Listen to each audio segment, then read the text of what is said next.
Good morning बच्चों। आज हम न्यू चैप्टर शुरू करेंगे सारणिक। इसको डेटरमिनेंट्स कहा जाता है।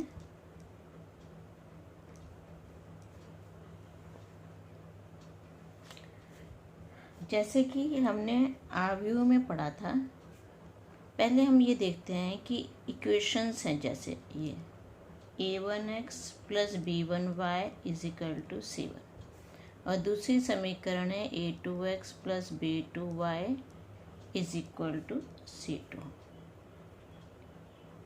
इसमें हमें जब इसका 9th में तुमने पढ़ा था कि अगर a1 upon a2 not equal to b1 upon b2 तो इसमें अद्वितीय हल होता है, मतलब एक ही हल होगा इस आंसर का। अब ये जो पिछले चैप्टर में आपने कहा था आव्यूह, ये आव्यूह यहीं से आता है a1, a2, b1 और b2। आव्यूह ये है, इसका नाम a रख दिया हमने। अगर हम इसके हिसाब से देखें, इसको अगर मान निकालना है तो हम इसको डेटर्मिनेंट की फॉर्म में ले आते हैं a1, a2, b1, b2। ये जैसे इसकी तरह ही है। ये यहाँ पे इसको इससे गुणा करेंगे और इसको इससे a1 b2 minus b2 a1 b2 minus a2 b1 minus a2 b1 is not equal to 0। अगर a1 b2 minus b1 a2 0 के इक्वल ना है तो ये अद्वितीय हल होता है। इसको देखो, यहाँ से अगर हम करें a1, अगर इसको हम देखें तो ये भी यही चीज़ होगी।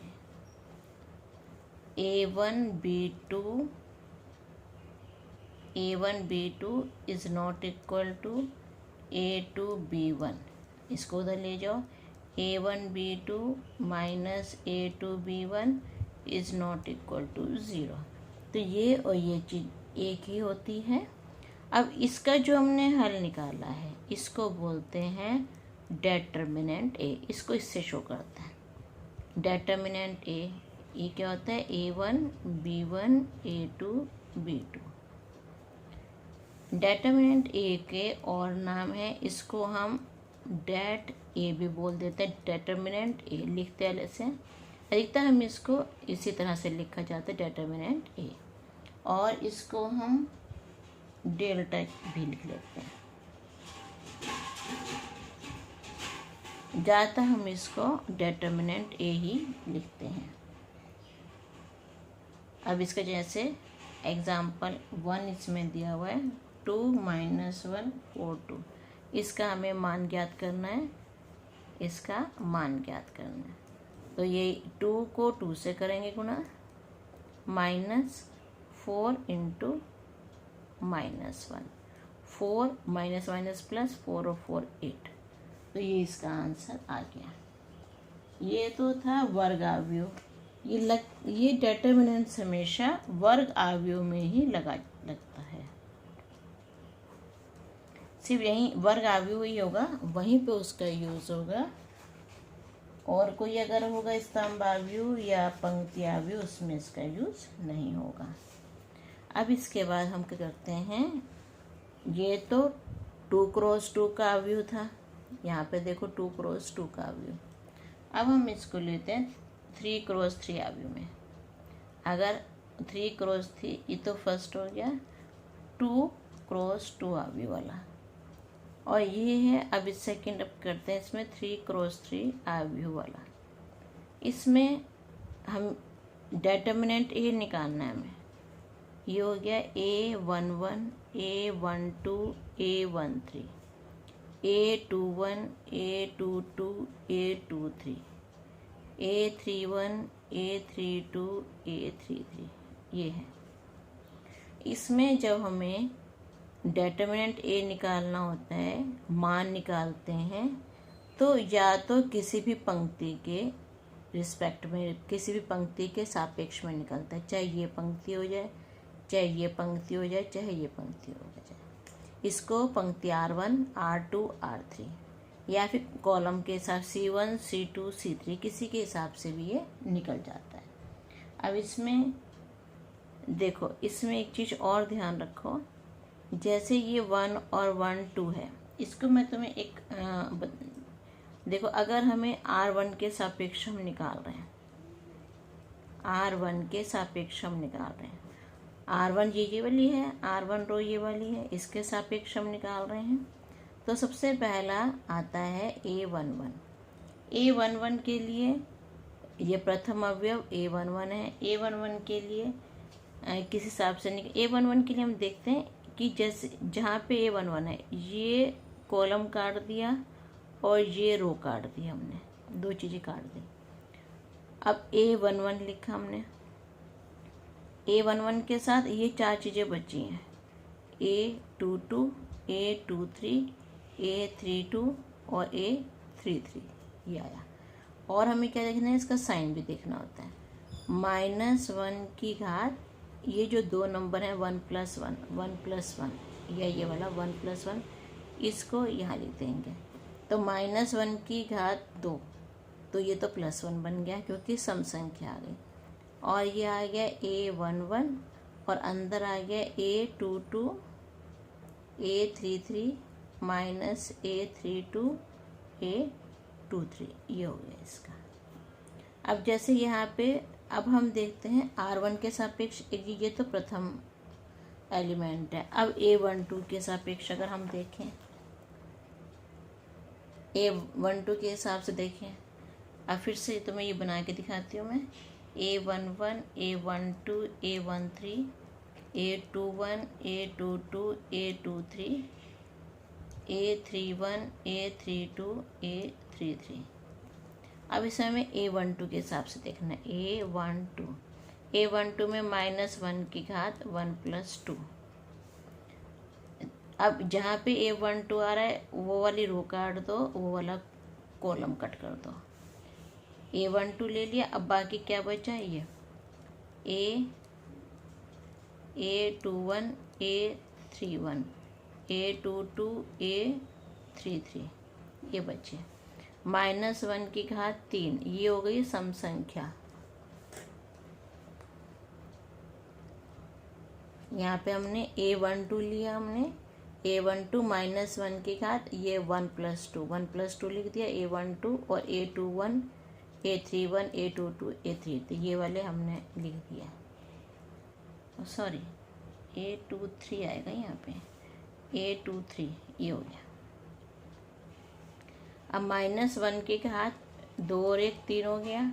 ये विषम संख्या है, विषम संख्या में माइनस रहता है, माइनस रहेगा A12 और इधर से A21, A33, -A23, A31, ये आ गया। अब इसी पहली रो के हम सापेक्ष कर रहे हैं, इसमें एक ये भी है, ये A11, A12, A13, A21, A22, A23, A31, A32, A33।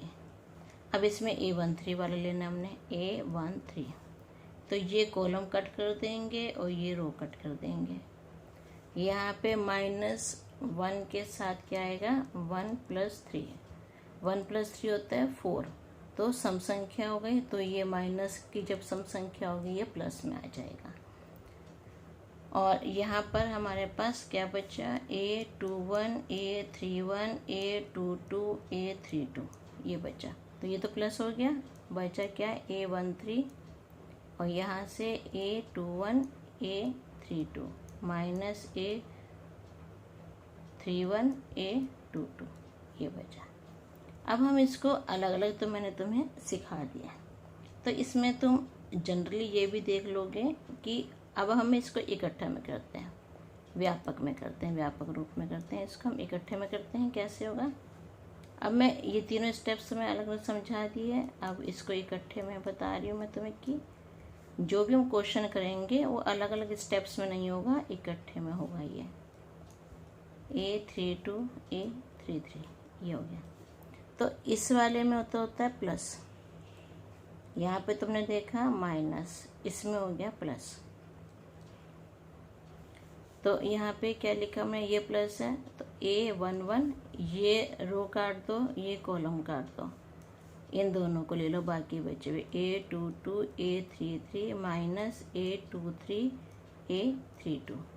अब इस पे आ जाओ, ये हम R1 के सापेक्ष ले रहे हैं, R1 के सापेक्ष। ये हो गया A11 के साथ, ये आ गया। अब A12 लेते, माइनस का साइन है तो यहाँ माइनस लोगे, A12। अब ये बचे, इस लाइन को, इस कॉलम को छोड़ दो, बाकी ले लो A21 A33 minus A23 A31 ये हो गया। अब इस पे आ जाओ A13 पे, तो यहाँ प्लस का साइन A13। अब इस कॉलम को छोड़ दोगे, इस रो को छोड़ दोगे, बाकी A21 A32 minus A31 A22। ऐसे हम इकट्ठे में कोई भी क्वेश्चन हम करेंगे तो इसको ऐसे कर। अगर मान लो हमने, अगर 8, अब इसके प्लस माइनस प्लस, ये माइनस, अगर यहाँ पे देखना है कुछ तो माइनस आएगा, फिर यहाँ प्लस आ जाएगा, फिर यहाँ माइनस आ जाएगा, फिर यहाँ प्लस माइनस प्लस, ये इसमें plus minus plus minus plus. R2 के सापेक्ष लेना होगा तो ये हम, ये वाले हम साइन लेंगे। R3 के सापेक्ष लेना होगा तो ये और ये साइन लेंगे। अगर हम कॉलम के हिसाब से देखना है तो प्लस माइनस प्लस, ऐसे वाले साइन हम इन एस में लेंगे। और निकालना एक के हिसाब से होता है, कोई सी एक। अब जैसे एक हम और देखो एग्जाम्पल, एक 3 बताती हूँ आपको। ये डेल्टा है, तो हमें डेल्टा भी लिख सकते हैं या डिटर्मिनेंट भी लिख सकते हैं। 1 2 4 माइनस 1 3 0 4 1 0 ये आ गया। अब देखो हम इसको R1 के सापेक्ष अगर लें तो ऐसे करेंगे। हम कोशिश ये करते हैं कि अगर कहीं 0 0 आ रहा है तो वो हम ले लेते हैं। जैसे इसमें C3 में 2 0 हमारे पास मिल रहा है, तो हम इसको C3 के सापेक्ष कर देंगे, उससे आंसर जल्दी निकल आएगा 0 0 होने की वजह से। तो देखो 4, अब ये प्लस माइनस प्लस होता है, ये प्लस माइनस प्लस। अब पहले 4 के हिसाब से करो, 4 के हिसाब से ये आ जाएगा बचा -1 इंटू 1 माइनस 3 इंटू 4 ये आ गया। अब 0 पे आ जाओ, माइनस, यहाँ माइनस है तो -0, 0 के साथ 1 1 1 इंटू 1 और 2 इंटू 4 आ जाएगा।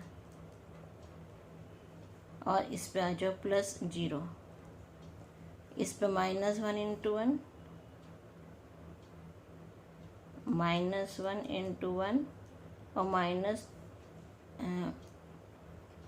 एक मिनट सॉरी, ये हो गया 0 के साथ 1 1 2 4 हो गया। इस 0 के साथ -1 इंटू 3 होगा, -1 इंटू 3 और 2 इंटू -1 2 इंटू -1।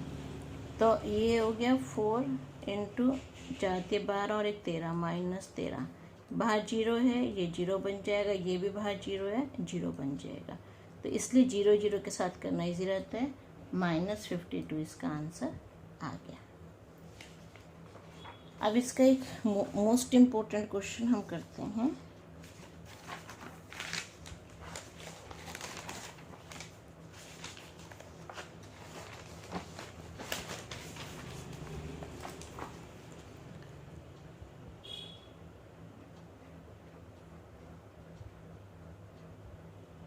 ये है क्वेश्चन नंबर एक्सरसाइज 1.1 का क्वेश्चन नंबर 4 ए है। अच्छा ये ध्यान रखा करो, ए को थोड़ा बीच में लिखेंगे, आधा ऊपर जाता है आधा नीचे आता है। अब इसका 1 0 1 0 1 2 0 0 4 ये है। अगर ये हमें दिया हुआ है, यदि ये हो तो दिखाइए,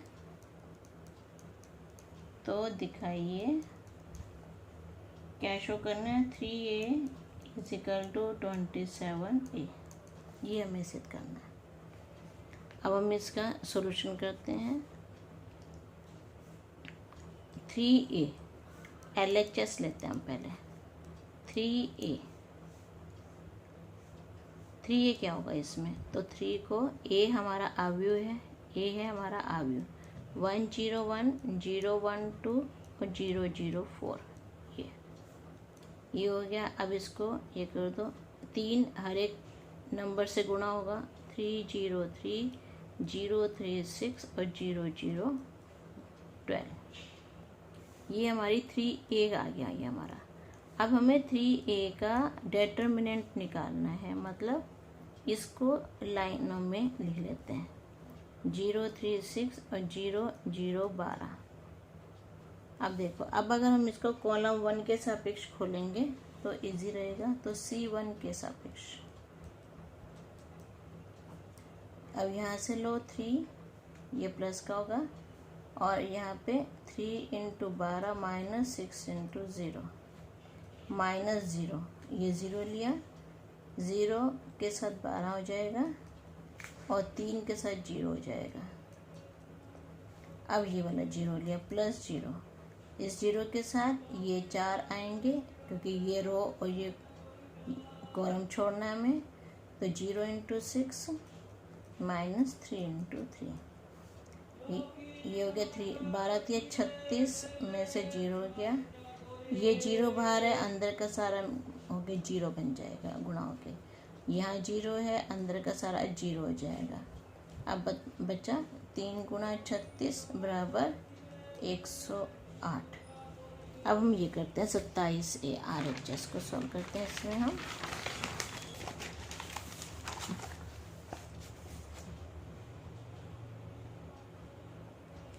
अब इसमें करते हैं RHS 27a। अब a को हम इसमें लिखना है हमें 101 012 004।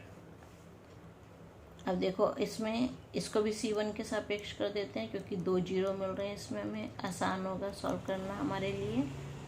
तो 1 × 4 माइनस 2 × 0 माइनस 0, ये वाला 0, इसके साथ 0 × 4 माइनस 1 × 0 और प्लस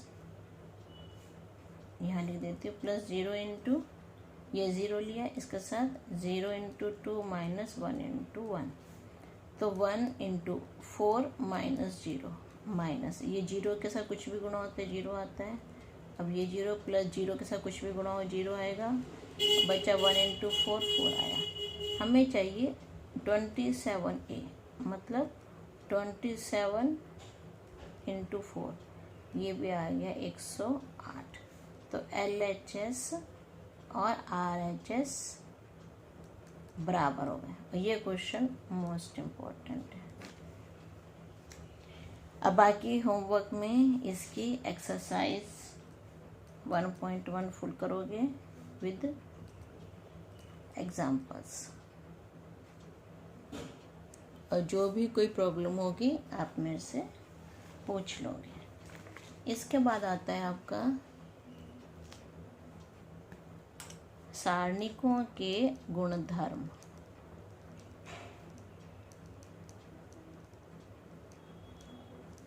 सारणिकों के गुणधर्म, पहला गुण इसका होता है कि अगर हम रो और कॉलम को आपस में, जैसे हमारे पर डेल्टा में दिया हुआ है A1 A2 A3, B1 B2 B3, C1 C2 C3, ये पहला गुणधर्म इसका ये है कि ये तो रोज़ हमें दी हुई हैं, ये कॉलम दिए हुए हैं, अगर हम रोज़ और कॉलम को आपस में इंटरचेंज कर दें, परिवर्तित कर दें, तो उसके आंसर पे कोई फ़र्क नहीं पड़ेगा। मतलब अगर हम ये कर दें ये A1 B1 C कॉलम है, मैं इसको रो बना दूँ। दूसरा कॉलम है, इसको दूसरी रो बना दूँ। और तीसरा कॉलम है, इसको तीसरी रो बना दूँ। तो जो इसका आंसर आएगा और इसका आंसर आएगा, दोनों आंसर सेम होंगे। दोनों इसमें पहली प्रॉपर्टी है आपकी, किसी सारणी का मान इसकी पंक्तियों और स्तंभों के परस्पर परिवर्तित करने पर अपरिवर्तित रहता है।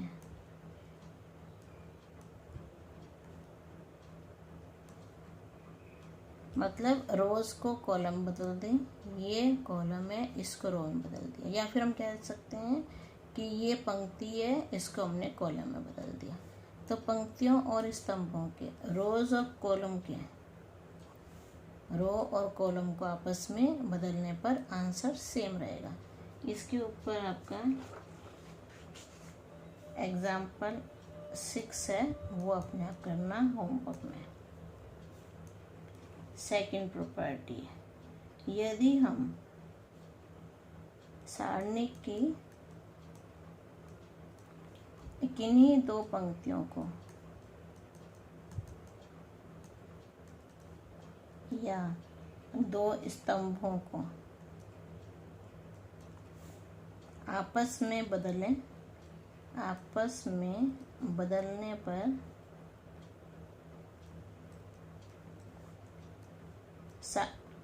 चिन्ह परिवर्तित हो जाता है। चिन्ह परिवर्तित हो जाता है मीन्स अगर हमने ये करा A1 A2 A3 B1 B2 B3 C1 C2 C3, इसका जो भी आंसर आएगा, और अगर हम इसको यहाँ पे बदल दें, हम इन दोनों को बदला तो यह माइनस हो जाएगा। क्या, अगर मैं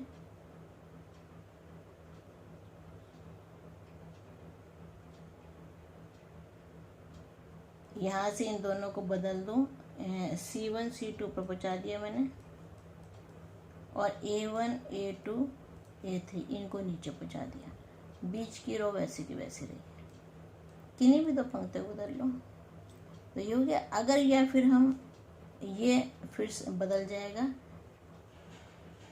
ये फिर से इसके बाद ये साइन बदल, अब मैं अगर इन दोनों को बदल दूँ आपस में तो साइन फिर से बदल जाएगा, माइनस की जगह प्लस हो जाएगा। अब मैं इन दो को बदल रही हूँ, B1 B2 B3 C1 C2 C3 A1 A2 A3। ऐसे हम किन्हीं भी दो पंक्तियों या किन्हीं भी दो कॉलम को बदलेंगे तो उसका साइन बदल जाता है। इसके लिए आप एग्जाम्पल 7 कर लोगे अपने आप होमवर्क में।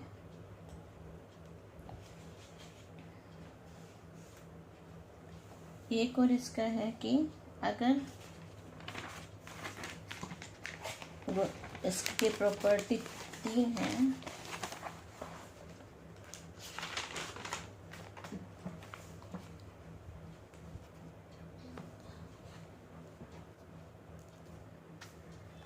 अब तीसरी प्रॉपर्टी है कि अगर हम सारणी की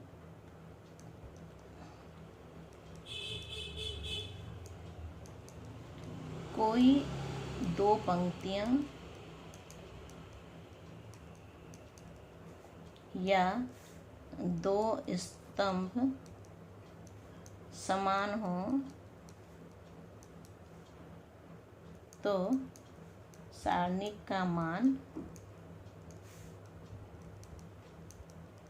0 होता है। मतलब जैसे A1 A2 A3, A1 A2 A3 और B1 B2 B3, दो पंक्तियां समान है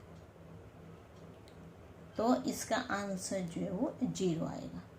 अगर दो कॉलम भी समान हो तो भी आंसर 0 आता है। एग्जाम्पल 8 होमवर्क में आप खुद करके देखोगे इसको। चौथा,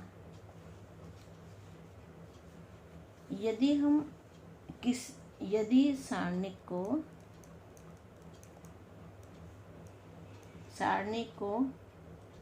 अगर हम k से गुणा करते हैं, किसी भी एक नंबर से गुणा करने पर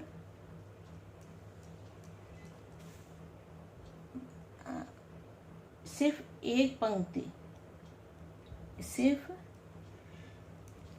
पंक्ति या एक स्तंभ से गुणा होगा।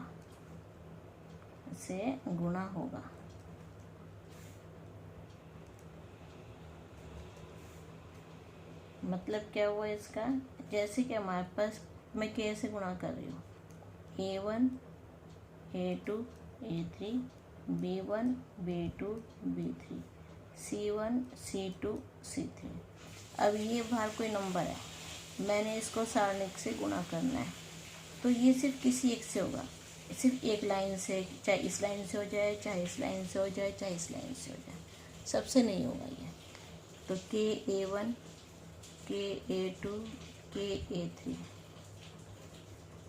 B1 B2 B3 C1 C2 C3 किसी भी एक पंक्ति या किसी भी एक कॉलम से होगा और सबसे नहीं होगा। अगर हम इसी को अवयव में करते तो अवयव में ये हर एक नंबर से गुणा होता है।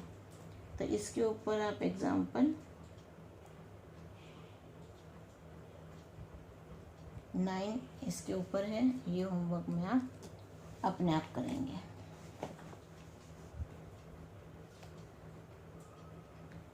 अब इसका एक और है, 5वां गुणधर्म है इसका।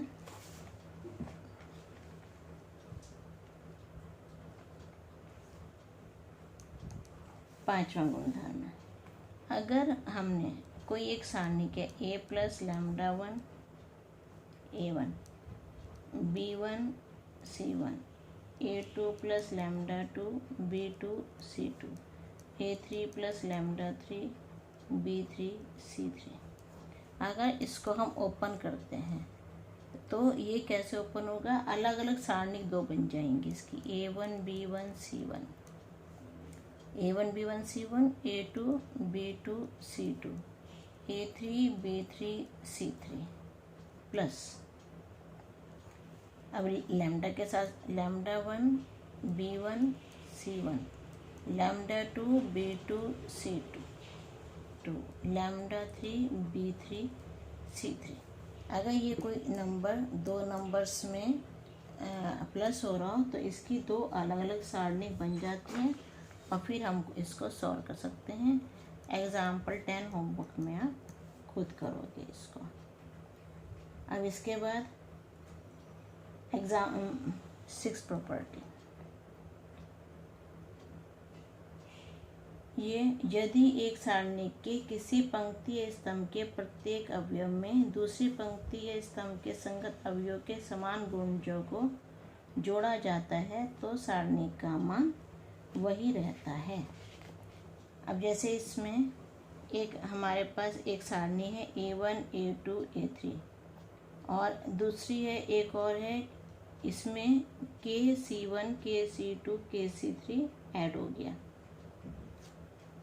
ये आपके पास है A1 एक सारणी के lambda A1 A2 A3 B1 B2 B3 C1 C2 C3 और दूसरी सारणी के lambda 1 A1 plus k C1 A2 plus k C2 A3 plus k C3 B1 B2 B3 C1 C2 C3।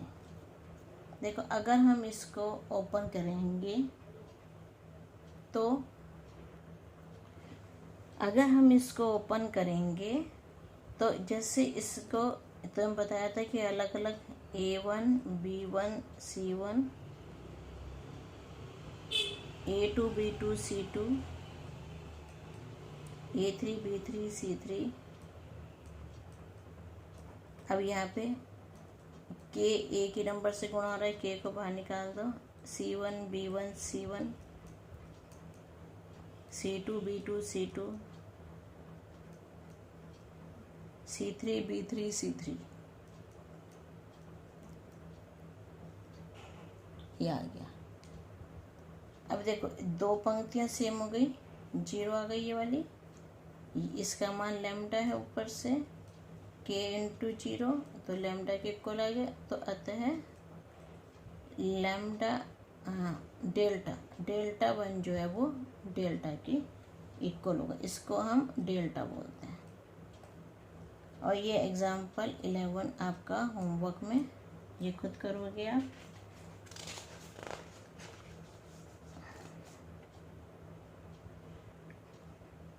इसके बाद आप एग्जाम्पल 12, ये भी होमवर्क में करोगे खुद। बाकी अब ये होमवर्क पूरा कर लेना और इसके आगे का मैं आपको कल करवाऊँगी। Okay, thank you.